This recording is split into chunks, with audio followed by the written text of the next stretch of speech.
Good evening, everybody, and welcome to another edition of 108 Stitches Baseball Talk. We got the fearsome foursome here, and we have a great show tonight. It is loaded. Let me give you an overview of what the topics we talked about: baseball in Bristol. We're going to talk about the Little League Classic last night featuring New York Yankees and Detroit Tigers. That was a pretty good game. Chicago White Sox eliminated early. Surprise? No. Matthew Tkachuk, Jason Tatum throwing out the first pitch in St. Louis. We're talking about, and we're going to make sure that every night Ashton has an opportunity to feel at home when we talk about Troy Tulowitzki, by the way, back in college. And then finally, we're going to revisit a stat that we talked about earlier in the year about the San Francisco Giants and the Cubs reaching 100,000 runs. That to me is pretty impressive. So with that said, let me introduce the crew. Eric Katz, welcome back, partner. Thank you. Thanks for having me. And Ashton, as always, great to have you here. It's always fun when we get to jump on here and talk baseball. And George Eichhorn, long time no see. Yeah, good to be back on. Great seeing you guys. All right, so let's get to it. Right, let's get right to it. Baseball in Bristol. You can expect about 140,000 plus fans to see the Reds versus the Braves. Both those two cities are about 4 hours away from Bristol. So, Eric, give me your thoughts about baseball on a racetrack. That one. I think it's unique. I think that the baseball's kind of doing what football has traditionally done, which is play their game on something odd. I know football has done the NASCAR football. Specifically, college football has done the NASCAR track before. I know that college football has also done. There's a couple of bowl games at Major League Baseball parks like Wrigley Field and Fenway Park, and I think it's a great way for baseball to really just venture out from what they're used to doing, which is your standard diamond and roughly same stadium, except for maybe you go to Puerto Rico, Japan, Dominican Republic, whatever, every now and then, or these days London or Paris. But I think it's great for the game. It's a great opportunity to kind of see them kind of do something a little more unique, like something you wouldn't traditionally think of as a baseball stadium. Okay, Ashton. I mean, it's fun. It's gimmicky. I think I'm more likely to watch it. It's probably, I assume it's going to be a nationally televised game. You're going to get to see cool aerial views, seeing how cool or odd it may look. I know I've seen some renderings. I'm curious to know how many tickets they're going to sell and what seats they're going to deem worthy of watching this from, because I can only imagine there's going to be some terrible seats with really bad views. I think this is going to be, it's good for baseball, good marketing wise. It's, more people are going to watch this game and be focused on this game. I think it's going to be a lot more fun to watch than to actually go to, depending on where your seats are. Some seats are going to be high up and really far away from the action, but I think a lot of people are just going to buy tickets to go to this just to say they were there because, by default, I think it's going to be the biggest capacity baseball game in history. It almost has to be. And, I think it's cool, and it's going to, I assume, be copied and happen around other NASCAR venues across the country. And, I guess it's a home game for the Braves, I guess. And it's just them giving up one home game to do this. And I think it's going to be pretty cool. George. Yeah, it sounds really, really exciting to me. This is a very, very dynamic move by Major League Baseball and the teams involved.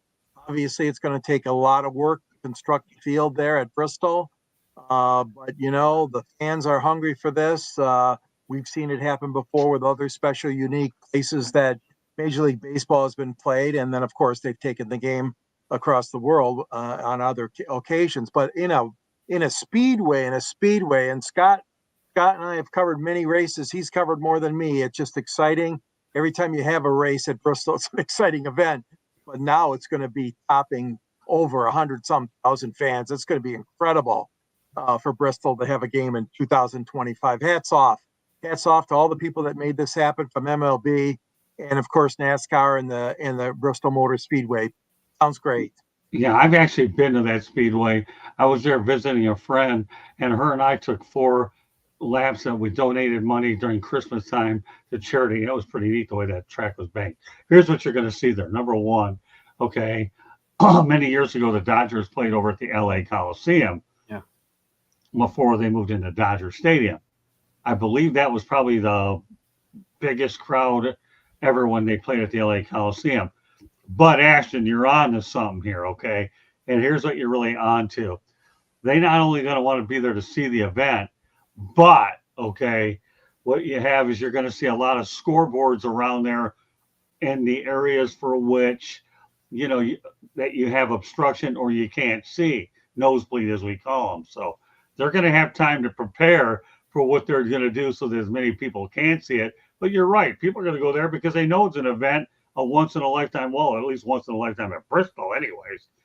And we'll see what other NASCAR venues go out there and do the same thing. But here's what gets interesting about this, and that's this. Number one, MLB will be able to sell its merchandise, and NASCAR can sell its merchandise.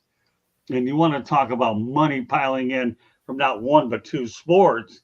That's when it gets really, really, really interesting. So, yeah, go ahead, Eric. Well, one thing I'm thinking about too is it could be a trial run to see if Major League Baseball could actually work in Tennessee. I know they've been talking about it in Nashville. I know their minor league team draws well, but this could be also a nice little, I think, quote unquote, time trial for Major League Baseball to see how see how popular the game can get in that market. Right. Well, that's a good point. Yeah, that's a possibility. Candy's got a great fact up there. Why don't you put it up there, Candy? This one has a lot. George, you get to read it.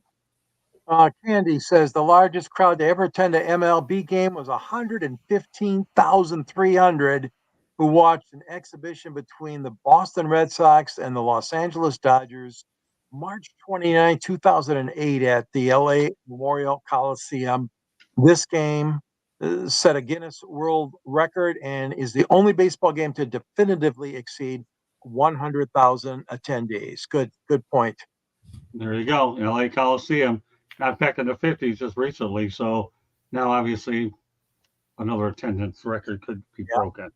So great stuff. All right. Well, last night, and I say this, the new look Detroit Tigers defeated the New York Yankees in the Little League Baseball Classic in front of 2,520 some fans. Aaron Judge called Tarek Skubal the best pitcher in the game right now.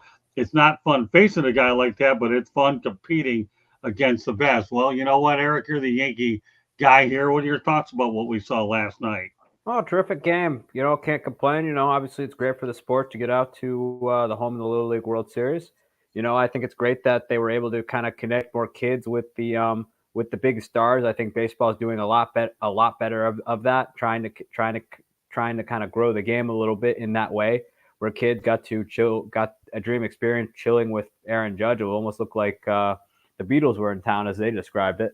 And overall, it's just great for the game. Obviously, the players clearly enjoy it because they remember being of that age, playing, when Little League Baseball was much more popular than it is now. But it's, overall just great for the game, great for the fans. So, I mean, I'm kind of happy that that baseball has taken upon themselves to connect kids with the stars more than they ever have before. Okay, Ashton.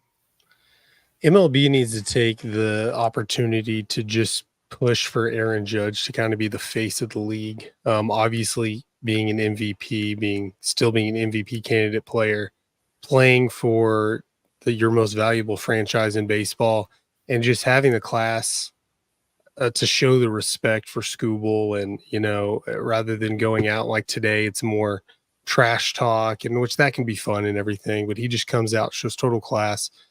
Obviously nobody wants to face the better players. It's easier to pad your stats facing lesser competition, but complete respect he's shown to Skubal right here. Well, George? Yeah, it was a great game, guys. It really was. It was the only disadvantage I saw was the fact that the teams, it would be nice if they could work it out where the teams had a travel day before the game instead of cramming all the stuff in with the kids in the same day. But it is what it is. It was terrific to see all the fans, all the kids there, their uniforms and attending the game. And like you said, the personal one-on-ones that the players got, to talk to the kids and to horse around with them and sign autographs. And I think ESPN did a really, really good job. They brought guys into the broadcast booth to talk to. Skubal didn't get the win, obviously, for Detroit, but the young Tigers, especially a couple of those guys they just brought up, had a heck of a performance and won the game in extra innings. So from a Tigers perspective, I heard that it was their youngest lineup that they fielded in one game. I think you got to go back to way back to 2015 or something like that, as they're trying to rebuild, in Detroit. But yeah, all around it was a great event. I know the Yankees are frustrated, probably obviously because they didn't win, but it meant a lot to baseball. It really did. I mean, when you look at last night, I love watching Jazz Chisholm actually on the air, my Marlin air. This guy's, to me, New York's getting a treat with Jazz Chisholm. Mm-hmm. Well, when you look at the young players in the lineup, you got Jace Jung, I think it is.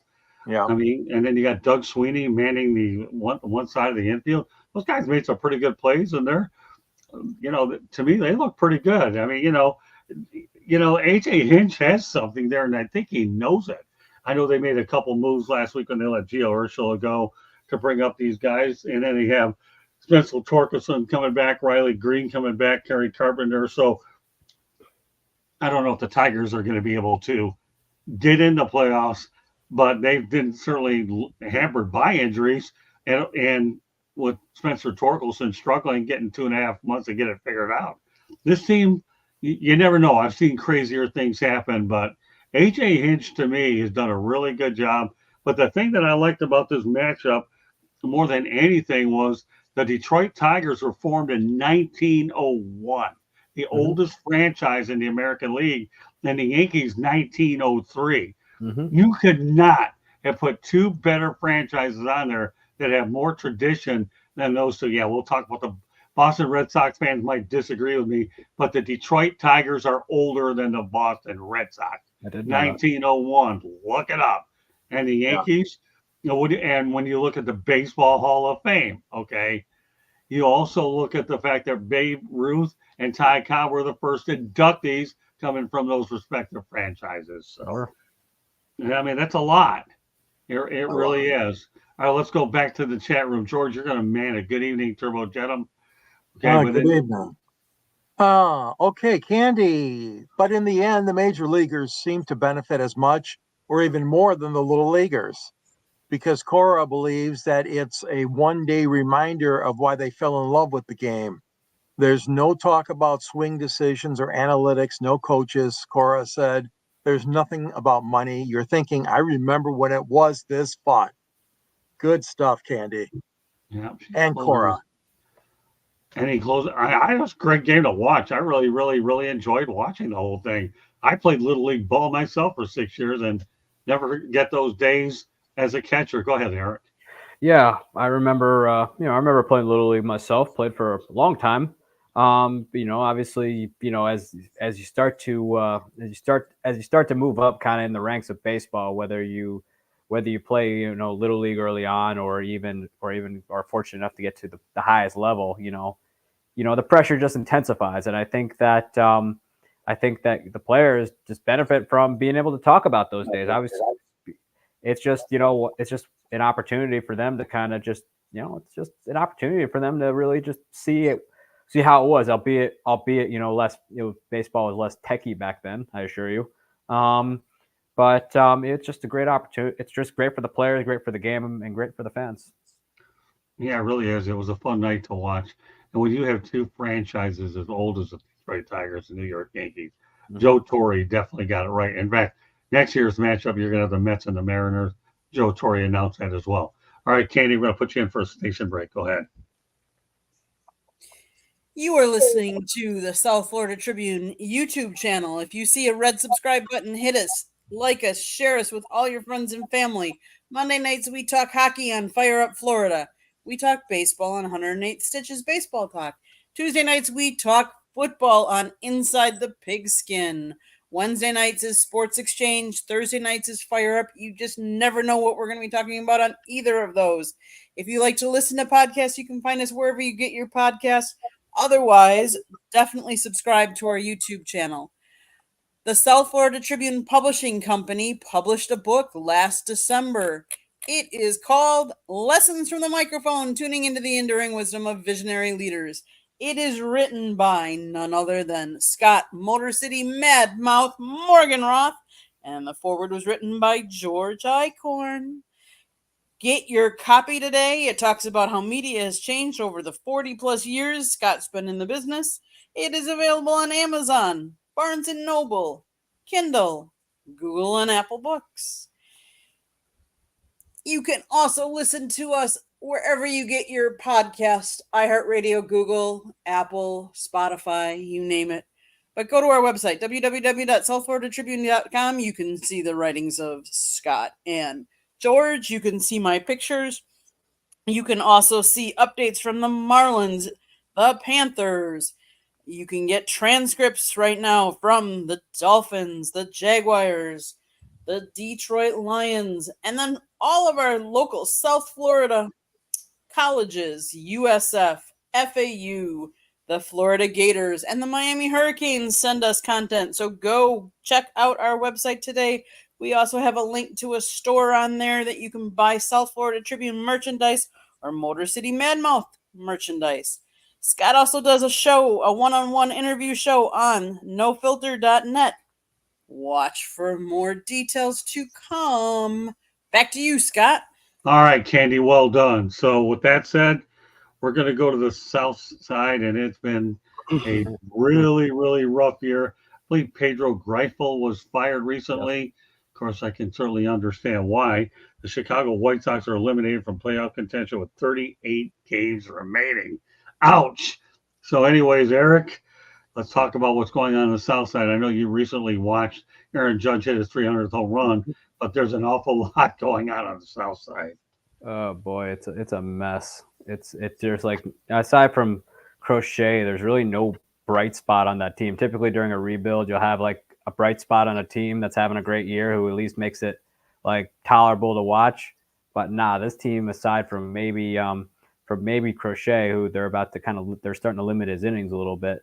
There is just nothing really about this team. It's practically a dead team, and it's just probably the worst baseball I've ever seen. I mean, there have been plenty of bad teams, but none have really have done it as bad as the Chicago White Sox this year. It's no surprise they got eliminated from the playoffs in August. Actually, you could probably argue that they were really eliminated in April. Yeah, it's unbelievable action. It's unbelievable, isn't it? Yeah, Chicago's a great sports town, and just recently it's been really disappointing across the board. I mean, you can name any Chicago franchise, but they were officially eliminated on August 17th. That's the earliest a team has been eliminated from playoff contention in the wild card or divisional era. And it's pretty sad to say. I mean, we're talking about the Yankees and Tigers, just two really impressive franchises, and the White Sox, they're one of those historical franchises, even, for controversy more or less, but just one of the older franchises in baseball, and stuff like this is happening. Just terrible, terrible franchise, or not franchise in general, but I guess right now they're terribly ran, but just bad baseball. And it's a shame to see. It sure is. And of course, they had that recent 21 game losing streak, which led to the firing of Pedro Greifel. So at the end of that losing streak, they fired him basically within a day of him getting a win. Yeah, I know. I remember that. So, all right, Eric, you're out that way. Do you think Grady Sizemore's going to? I mean, you talk about a tough situation for a new manager to get involved. Well, Grady's got really nothing to lose, so he's at least going to try his hand at being a manager, because right now he was a coach brought in, but he's really got nothing to lose, so he's going to just give it his best and kind of be a tryout for other teams, because the White Sox said they're going to go outside for their manager. I'm sure if Grady does okay, I mean, would probably be really good for the White Sox these days. I think he'll at least be granted an interview, I think, but I don't see him being the guy. The White Sox have already said that they're planning on going outside and finding somebody. Okay. George? Well, it is a shame, really. I mean, Detroit's in that division with them, along with Kansas City. Mm-hmm. Look at these teams that have proved and continue to play good ball. Minnesota, Cleveland, Kansas City, great year this year. And of course, Detroit is trying to create some activity and action here. And then not only that, but the White Sox then have the attendance problem hanging over them. God. As we all know, they're in a very tough part of Chicago. Yeah. The south side of Chicago has been unfortunately racked by gangs and crime and stuff like that. So they're in a real tough situation. In fact, when is the last time we all saw a team announce like they did the other day? They're going to reduce ticket prices already for on some seats at least for next season. I mean, it's a real sad situation. I really don't know how many years it's going to take, guys, to to turn this team around. As a fan, like we talked about, Scott, you mentioned about the Yankees and Tigers, and of course the Red Sox, rich history, and the White Sox have got to be in there too, and yet they just can't seem to get anything straight. It was a disaster this season, and boy, oh boy, they just I don't know. They need a lot of work, and they need a lot of great players. And like you said, Eric, who are you going to root for? I mean, the guys there that they got on the team, there's no stars, there's nobody. Yeah, you got a couple of guys with double-digit home runs and some guys with 40 or 50 RBIs, but you got no really stars that the fans want to come and see. Go ahead, Eric. Well, Yeah. here's I'm the sorry. thing about here's why the White Sox are in the place that they're in. Now, it's not like they made bad decisions all the way to Kingdom Come, like the Pittsburgh Pirates have over the years. I wouldn't call them Pittsburgh Pirate bad. What happened was the White Sox, 2021, I guess you could say 2020 as well. They had a window, and they built a pretty good ball team that really was supposed to be a contending team, but they missed their window. And this is what happens when they miss their window. They got all sorts of guys got hurt, which, unfortunately injuries do happen. And I think that was a big reason why the Sox got into the place that they were in. Another reason was, although letting Jose Abreu go was the right decision, the problem was they had nobody else to really take over as that leader. Like, shoot, Eloy Jimenez, the guy can't even lead the guy can't even lead himself to stay healthy. Andrew Vaughn, a little too young there. Lucas Giolito, not really, but now he's not. I don't think he's even in baseball anymore. I think that their biggest problem was they just never had any leadership in that clubhouse after Jose Abreu left. Abreu was the guy holding it together in the clubhouse. And once they let Abreu leave in free agency, which granted, right move, they just never had they just never found his replacement. And so those are the couple of reasons why the Sox are in the position they're in, aside from the fact that Jerry wouldn't spend money to support his core. Well, I can tell you right now, Ozzie Guillen says he has no plan to get involved with that, and he's the best thing that they had there in a long time. Oh yeah, and he goes down as a trivia question as a manager who led them to their last championship. So Ozzie Guillen, to me, you need more characters like him in the game. You just have to know that when you're in Miami, you don't talk about a specific country in the manner that he did in the wrong place. And I don't want to go ahead and retract on that, but Ozzie Guillen to me is what I consider the Billy Martin or Lou Piniella of managers. There aren't enough of those fiery characters in the game. And I always liked Ozzie. He's certainly a media guy. Billy Martin, of course, we all know he was a quick turnaround artist. And Lou Piniella made a good living as a manager as well as a player. And I think that's what the sport is missing nowadays. So anybody else want to add on to this? It is unfortunate they had 38 games remaining with all these big losing streaks. And I guess Jason Benetti, George, got out at the right time. Go ahead, Eric. Yeah. Well, even Steve Stone is starting to think about getting out because he's tired of watching the pile of crap on the field. Here's the thing though with the Sox, what it came down to was Jerry Reinsdorf has this habit of keeping guys longer than he really should. Even with his other franchise, the Chicago Bulls, he kept Jerry Krause around a little longer than he should have. He also kept Kenny Williams around forever, even though the guy really should have been fired in 2011, 2012. Right. And I think, I think that in this case, even though Jerry like rarely ever meddles, I think forcing Tony La Russa onto Rick Hahn kind of really killed it for Hahn. And, just because Jerry felt bad about firing him, because obviously we saw what Tony was able to do with the Oakland A's and also the St. Louis Cardinals.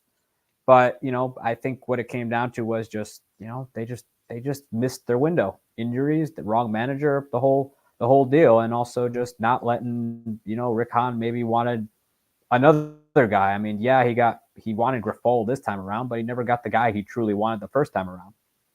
Yeah. Well, again, like I say, you're closer to that situation than any of us since you live right down the road. All right. Katie, I think we brought you on already, didn't we, for the station identification, if I remember right? So Yes. with that said, let's go on to Matthew Tkachuk and Jason Tatum throughout the first pitch in St. Louis.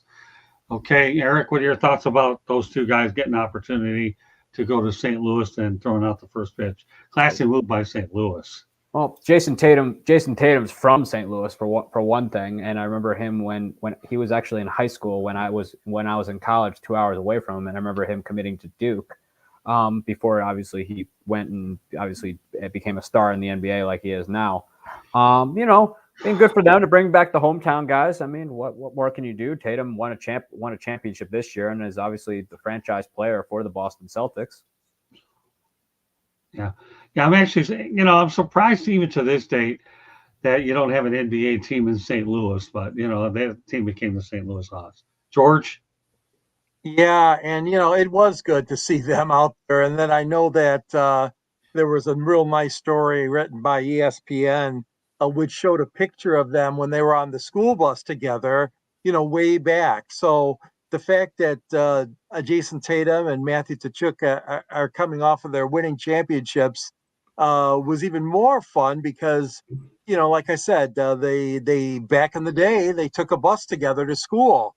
And they've been friends. I did not know that whole story. So I'm glad you had that, Scott, as one of our topics today, because here you got two guys at the top of their sport. They both have championship rings, or they'll get the rings, obviously, in a few months. But Tatum and Tkachuk, just great stuff. And, the Cardinals have always been such a premier. Oh, my gosh. You talk about a great town, that's great that they had that connection. And then obviously to show up together at the Cardinals was real cool. I liked it. What about you, Ashton? Very similar to a couple of guys here in Dallas with Matthew Stafford and Clayton Kershaw, both playing the same high school, same little league. I don't think they both won their championships the same year like this. Very close together. And then at one point it was interesting. Clayton Kershaw was the highest paid player in baseball. At the same time, Matthew Stafford was the highest paid player in the NFL back in the day, both coming from the same high school. It's just a great story, and it's really interesting when out of all the hometowns and high schools, you have two guys. It's just how rare it is to have one person play professional sports from one hometown, let alone two that went to school together. Well, on our first show, Fire Up Florida, we talked about Bill Zito taking the Stanley Cup to Milwaukee. So it's good to see, Matthew Tkachuk taking it to St. Louis. Of course, St. Louis did win a Stanley Cup a few years back. And then Jason Tatum taking an NBA title to a place where very few people know about the St. Louis Hawks. But more power to them. St. Louis always gets it right. I don't care. That's what I've always thought. I don't know whether St. Louis could ever get another NBA team. I think they're tapped out on their professional sports. When you think of the fact that they have the Cardinals and they have the Blues, it's a shame that the Rams left. And the Cardinals, I understood the first rendition because they had stadium issues, but the Rams and NBA never really returned there. So, all right, well, you know what? No show would be complete with Ashton on here unless we have a Texas topic. And I like this one. George could probably relate to this guy a little bit. Troy Tulowitzki is back in college baseball coaching. He was definitely a fine player with the Rockies, a real stud for that matter. Okay. When healthy. And now, yeah, right. And now he's with the Texas Longhorns. What are your thoughts about Troy Tulowitzki being with the Texas Longhorns, Ashton? Yeah, he was with the Longhorns as an assistant coach in from 2020 to 2022 and director of player development in 2024. So it only makes sense that he rejoins his staff as an assistant coach. Texas's two highest home run totals in school history are with Tulowitzki on their coaching staff, 128 homers in 2022 and 112 in 2024. So say what you want about that stat, but it makes it pretty obvious that he's helps out this team, and obviously the Longhorns are all in trying to go for back to the College World Series, and Tulowitzki's I think is a great addition to that staff. Well, George, you're familiar with him in a different way. Yeah. Yeah, I sure am, Scott. Troy Tulowitzki was inducted into the National Polish American Sports Hall of Fame on June the 20th, but unfortunately, he could not make the ceremony.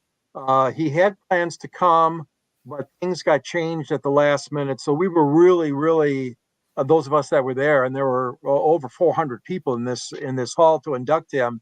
We were really kind of sad because he had planned to be there. He had his tickets all bought, but he had a personal matter that he had to attend to. I know he's got a son that's playing baseball right now. I think he's around 10 years old, maybe 11 or something, his son. But anyways, Troy, yeah, I've always admired him. He's had a good, solid career, as we know, 5-time All-Star selection, Gold Glove winner, Silver Slugger. I mean, you go down the list, All-Star. And, he's been really a good guy and a good acquisition, like you said, for Texas and their program. He's in the Hall of Fame and in the Polish Hall of Fame. And he certainly wasn't happy that he couldn't stay for the ceremony, but we still put him in. He's a good guy, and maybe someday he could come back and visit. The Hall of Fame is located, in suburban Detroit here. Yeah, well, what city is the National Polish Hall of Fame? Might as well give him a little bit of a plug. Well, Scott. It's at the corner of DeQuinder and Maple, which is the city of Troy, Michigan, okay. one of the biggest cities in surrounding Detroit, right. And the Hall of Fame shares the building with the American Polish Congress, which is very active in Detroit, American Polish Cultural Center. So it's pretty it's accessible in Detroit's eastern suburbs. Yeah. Well, I'll share this clip with our friends over there. I voted a few times, and it's a really worthwhile organization to acknowledge. Thank you. Yeah, we're glad you're part of our voting block. Yes, yeah, sir. It really is. So yeah, please share this with them as well. All right, Eric. Some thoughts about Troy Tulowitzki.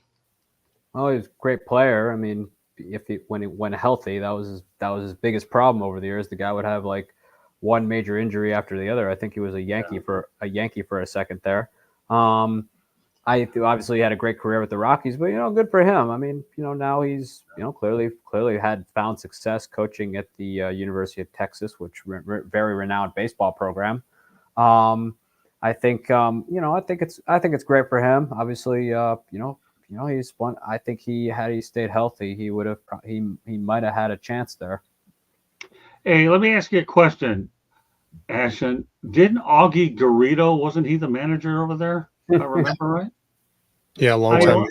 How do you like that? I know a little bit about some of these teams here. Yeah. Augie Garrido is a legendary manager of the University. Yeah, for sure. If anybody's ever been to that University of Texas campus, it's unbelievable. I haven't seen a game there, but I did cover a basketball game a few years back in Austin with Texas State against Texas at the old Irwin Center, I think it is. I don't know if it's there anymore or whether they're on the verge of they're building a new building there. But well, so there you go, Ashton. Augie Garrido. Are you surprised? I mean, he's a legendary coach. He should be close to, Yeah, but are you surprised I knew about him? No, I mean, I'm not surprised because I think lots about baseball. I mean, I got surprised. Is that kind of an insult to you? I don't know. What you put me in a bad position. If I say I'm surprised, you'd be like, you should know about baseball, shouldn't you? Ashton. Oh no, I put you in a bad position. I'm just letting you know a little bit Yeah. more about the Longhorn State than most people think. That- No, you're in a really good position with me. You have nothing to worry about that. Austin, there's Yeah. a lot. Austin, there's a lot that Augie Garrido said that isn't family friendly. For Well, sure. that's Yeah. not the point. All he did was win That's there. the I'm not gonna say controversial side of him. Yeah. yeah, but the man did win. That's all I can say. I mean, I'm not For gonna sure. sit here. I agree on he didn't everybody's have- point of view. It was obviously I wouldn't even call it controversial. I mean, if you look at it in nowadays lens, yeah, maybe, but it was just how things were done at the time. It was everybody was doing it, so I wouldn't go. Could he get away with it now? Probably not. But No, you know, not now. Yeah, it was different. Yeah, it was a different time. he had a lot. Although he had a lot of stars in Major League Baseball, I'm going to tell you that right now. I think Roger Clemens was one of them. Yeah. 20 sure. years. 20 years as manager there. Yeah. 824 wins and 428 losses for Augie. Great career. 20 seasons with the Longhorns. Yeah. Yeah, Well, he's a there you go. legend. Yeah. Okay. Well, like I said, college baseball, especially big in these parts, but Texas had a good program. And I'm just giving you, I'm kidding with you, Ashton. Yeah. I don't think when I showed you what we were going to talk about, you'd ever think I'd mention an Augie Garrido That's true. Yeah. last Troy Tulowitzki, but it is what it is. It's all fun. All right. Well, you know what? We're going to revisit a topic that we talked about a little bit in May. And this is interesting because obviously the numbers are a little bit more than they were when we talked about it. I still find myself amazed that that these teams had 100,000 runs. The Chicago Cubs, when we talked about this in May, had 101,907 runs scored, and the San Francisco Giants eclipsed that number at 100,006. We know obviously a little bit more. But Eric, when you put that stat into perspective, what comes to your mind about a team scoring 100,000 runs, even though these teams have been around for a while? We've had a lot of great offensive players. I mean, Yeah. the Cubs have certainly had their fair share with Ernie Banks, Billy Williams, even in Sammy Sosa, and other great guys like that. Obviously, the Giants with Barry Bonds and Willie Mays, Willie McCovey. I mean, it just shows you had a lot of great offensive. You had a lot of great offensive players in your team's history. So no surprise there. What about you, Ashton? Yeah, just piggyback off what Eric said. I mean, you can add Sandberg to the Cubs, Mel Ott to the Giants. It's just a lot. I mean, you can be around for over 100 years, and I'm assuming these stats are since 1900. That's usually when you want to, they start keeping stats, but these franchises have been around since the 1800s. But just a lot of great players. Just obviously, when you're around for over 100 years, you're going to accumulate these stats. But it's just a testament to how great and legendary these teams are. Because I mean, there were more teams back then, but these are the teams that didn't fold, didn't go defunct, didn't end up changing their name. I know the Giants were in New York, but they're still the same Giants team. The Chicago Cubs are still the Cubs. It's not that there were so few teams back then. There were a lot less, but these teams just continued and stayed in the major league ranks and were able to be successful. Yeah. It's amazing how you talk about the Giants being New York. I saw a picture on Facebook one time, and I saw how close Yankee Stadium and the Polo Grounds were. Just across the bridge. Yeah, right. I couldn't believe it. I knew they were close, but I didn't know they were that close. But My grandfather went across that bridge to go to games there. Oh, is that right? No kidding. Yeah. All right, George. Well, yeah. I mean, you're talking about one hell of a franchise, no question about it. Tigers, I think, go back to 1901. The Giants actually were once called the New York Gothams, and then they became the New York Giants in 1885. Wow. And yeah, I think of the same thing you guys have mentioned. I mean, the great hitters of all time. I mean, the great Willie Mays, who unfortunately we just lost a couple months ago. And the fans in New York were not happy. I mean, they weren't happy with the owner of the Dodgers, obviously, O'Malley, taking his team to LA, and the Giants fans were not happy when they moved to San Francisco. So, you're talking about institutional teams here. not only the Yankees, and then of course the Mets were an expansion team, but the Giants, yeah, great teams. I think in total they got 8 World Series titles. I think I saw, They do. but yeah, great teams, great hitters. That's a lot of runs to score. Okay, but man, oh man, Monty Irvin, Willie Mays, Mel Ott, Christy Matheson, John McGraw. I mean, just some great players they had. Well, has everybody spoken on this one? Yeah, yeah. Okay. So when I look at this type of number, I tend to go to ballparks a little bit. And I've been to Candlestick before. And the way that wind really twirls Lord. is unbelievable. I've covered the Lions and the 49ers there. And I'm going to tell you something. The way that wind in Candlestick Bay is one thing. Of course, now the Giants are at, I think, Oracle Park across the bay, not far away. But when you talk about the windy nature of San Francisco, it's one thing. So and then of course we all know that Wrigley Field, for the most part, it's always been a hitters friendly park. So, And windy. What's that? And windy. Yeah, and windy. Off of Windy Lake City. Michigan. I want you to go ahead and sit by that lake over there, and tell me how the wind feels. Well, let me tell you, I've been to both those stadiums. You want to tell, even though this isn't baseball related, go to Soldier Field and see how quickly you'll freeze there. Luckily, I've been in the press box. I haven't had to watch the game out there, but let me tell you, when they grant you field access for 4 or 5, 6 minutes, and you're wearing 3 pairs of socks and a pair of hiking boots, that's not no fun situation. But I wouldn't trade it for anything in the world, huh? I've been to both stadiums when it's cold outside. I've been to Soldier Field too once as a fan. Yep. Yeah, and it was cold. Awful. Although I got to tell you, when I was covering those games, I love the way the Bears used to make us these box lunches over in the press boxes. You knew every time you were going to a Bears game that they'd make the best box lunches. There's really not a lot of room in there, but it was so cozy and it was nice. And then you get on the field, the only way that Barry Sanders was going to have a tough game is if you stuck him in dead winter. And then all of a sudden, and of course, it doesn't help when the Bears have time of possession 40 minutes with the Lions at 20. But and a great defense. Yeah, that didn't help either if you're a Lions person. But yeah, I guess it's only fitting that San Francisco and Chicago do have these numbers. And so, Ashley, let me ask you, you were kind of dancing around a little bit. Maybe I want more of a detailed answer. How much do you feel that ballparks play into these run totals? A lot for sure. I mean, it's the one sport that the field dimensions can be different. I mean, it also plays to a point. I mean, if the Rockies have had a baseball team for 100 years, they would probably be up on that list too, just because, you can hit more home runs in there. I mean, it definitely plays a part in it because, you're not going to score near as many runs. At least not in home run form, in pitchers' parks. So it definitely helps. Yeah, I'll tell you one pitcher that loved hitting in that ballpark was Mike Hampton. Remember him going back there? What? When he went to Colorado, he knew what he was getting into. I know that my wins and losses aren't going to be good. I know my ERA ain't going to be high, but he wanted a piece of that lumber, and he knew how to hit him deep. So.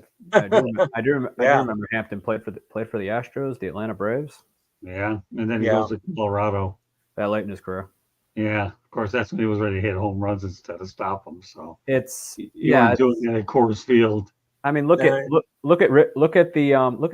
great American ballpark now in Cincinnati. How well the ball travels there, and same with Philadelphia. Oh, is that well? Yeah, I understand that Philly was always a hitter's ballpark. Yeah. I didn't know about Great American Ballpark. The only time I ever saw the game in Cincinnati was over at Riverfront Stadium back in the day when they had all those cookie cutter stadiums. Me too. Yeah, I saw one game there. Yeah, the ball travels well, and the ball travels very well actually in Cincinnati. It travels very well in Cincinnati. Just it's probably better than you might think. Actually, I think I saw somewhere as far as ballpark factor, it was like one of the top 5 ballparks to hit in. I'm not debating. I wouldn't debate that in a million years. You got Riverfront Stadium right off the river, so where there's water, balls carry. I don't know about the moisture part of this whole thing. I'm not one of those types of people that goes into details about all that, but I do know that in specific markets, depending on teams. It's just when I looked at the different two teams, and that's why I wanted to bring it up to you guys. I don't know if you had spoken about it before, but not tonight's a pretty decent night to do it. That the Giants and the Cubs, to me, were definitely appropriate, and who knows how many other teams are going to inch closer to that mark. And when we do find them out, I'm sure we'll bring them up as well. And So, what's amazing about the Giants before they came to San Francisco was the Polo Grounds was a very pitcher friendly ballpark too. It was practically a hitter's graveyard. I mean, there were certain parts of the park where you really had to give the ball a whack. Was it really? I didn't know that. Thanks for bringing that up. I didn't. Yeah, I didn't know that either. It's very deep center. I mean, very deep center field.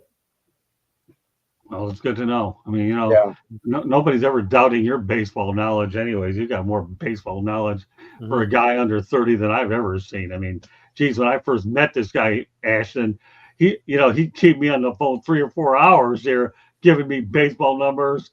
And all of a sudden, I was letting him talk because I ran out of things to say. And for me to run out of things to say, well, this kid's educating me. Eric, you know what? If anybody has an ego talking baseball to Eric, you might as well take that ego and just treat it like an actual balloon and then pop it because this guy will pop your ego real quick with the knowledge that you have. I'm impressed. Mark Mancini knows better. Oh, yeah, that's another story. Now, you know what, Harrison, if you knew who this guy was, when Eric went on the show with Mark Mancini, I thought it was actually Mike Tyson, Peter McNeely, if you know anything about quick knockouts. Yeah. Eric made me proud. I view guys like Eric as my young, what do they call him? He didn't say anything for the rest of the night. Yeah, protege. That was the word. Thanks. How we know you can pick me up when I need you there, Mr. Ashton?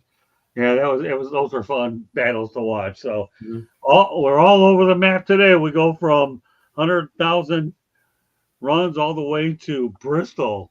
Anywhere else we could go, Ashton? I mean, the Rangers aren't doing well at all, but Corey Seager's hit a couple more home runs tonight, so there's at least that bright spot in the season. Okay. Well, we'll talk about the Rangers probably a little bit more. I know they were very. No, it's okay. We don't need to talk Rangers. You can talk about Aaron Judge. All right. Well, Aaron Judge. Well, I actually do have a new segment that I'm going to introduce tonight. Okay. It's called Parting Shots. This parting shot doesn't have to apply to baseball. How does that sound? So, Eric, you can go ahead and lead off. Give me your parting shot. I mean, it was first time, probably a cool moment for me was seeing the other day at the White Sox game, seeing Aaron Judge hit his 300th home run. I mean, the fastest man to do it. I mean, it's amazing what he's done considering he played like I think 3 years in college and spent 3 years in the minors and came up when he was 26 years old, which is about you should start players nowadays start hitting their prime by then. But the fact that he burst onto the scene and has been able to do what he's done, ranging from hitting 62 home runs a couple years ago to this year, giving us a nice encore with I think he'll probably end up in the 50s again this year in home runs. And the fact that he's doing it with the fact that he's just like everybody loves him. You don't have to be a Yankee fan, but you gotta respect what Judge has done and what he means to the game. I know, Ashton, you talked about baseball possibly trying to make him the face of the franchise, but you got to respect everything Aaron Judge is doing. Okay, George. My parting shot is something that was probably noticeable to any Detroit fan.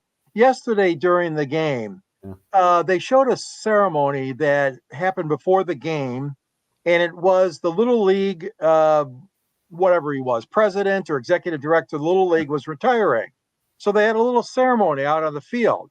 Rob Manfred, Steinbrenner, and the man on the right, who ESPN didn't even mention his name, and I'll tell you, it was Christopher Ilitch, the owner of the Tigers.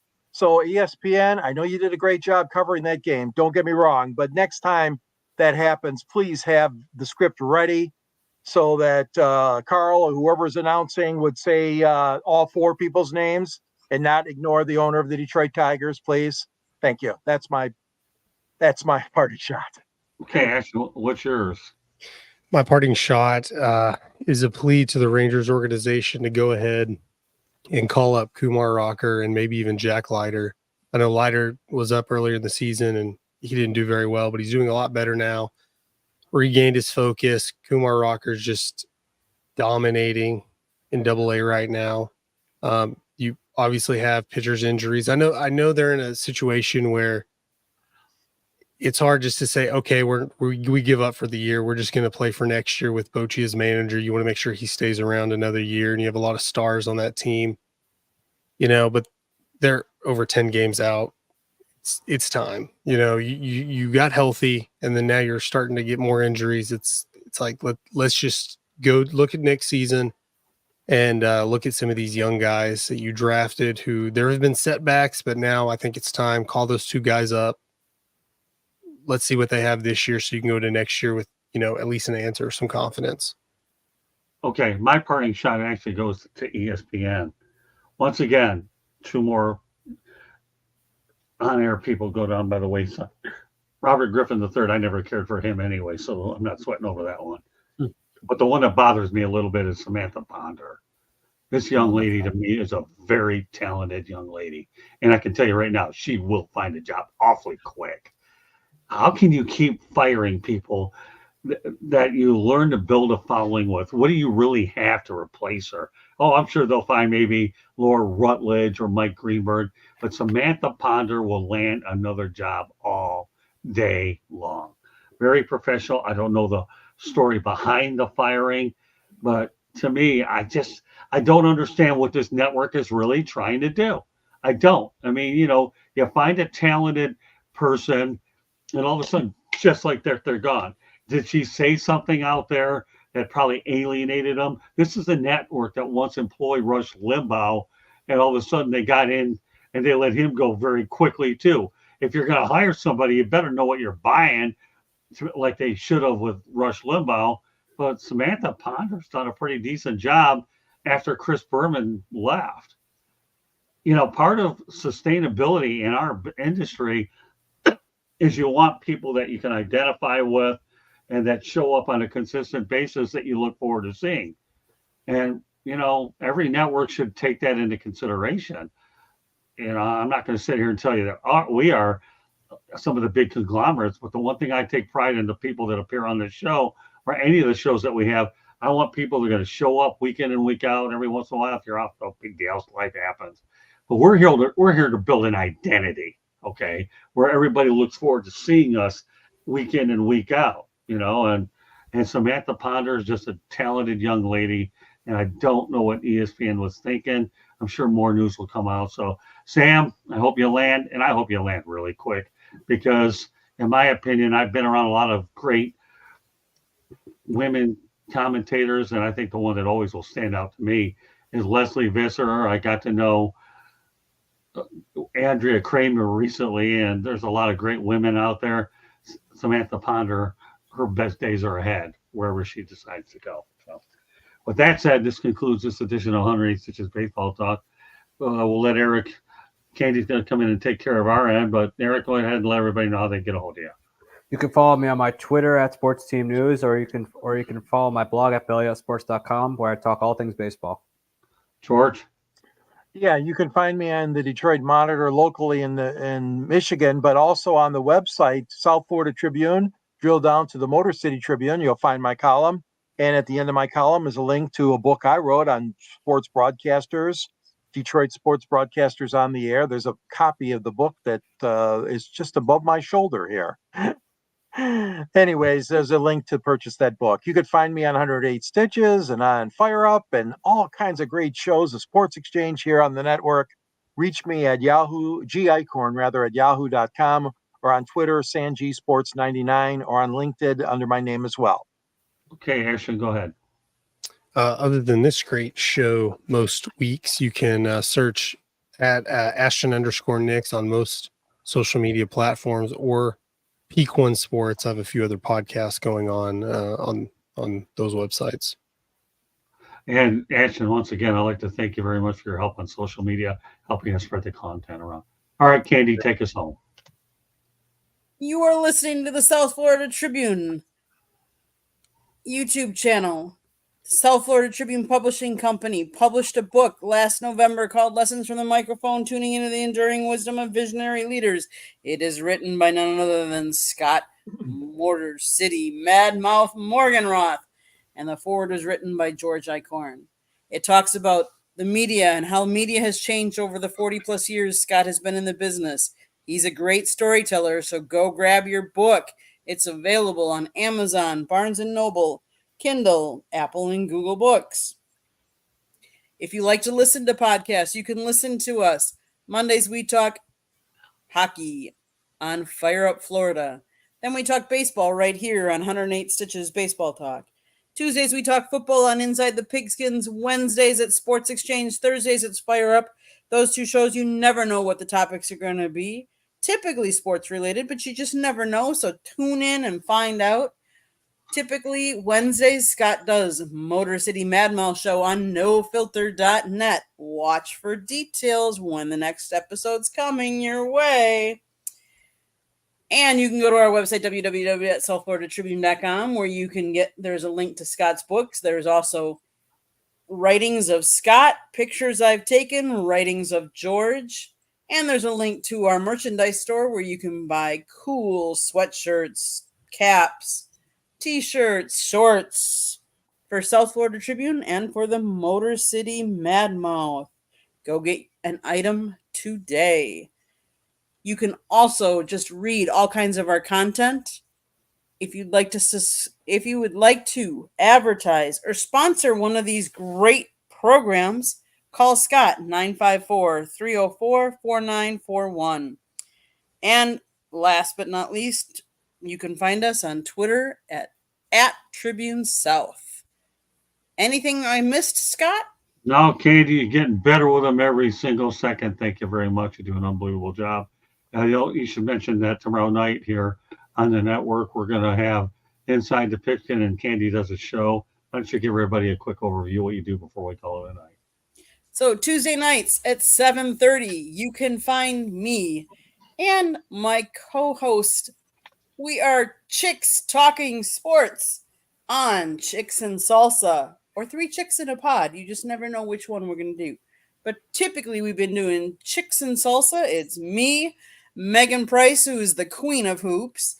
We have Carrie, who is Chiefs Chicks. And then we have Jennifer, and she talks all kinds of sports. She's from the Carolinas.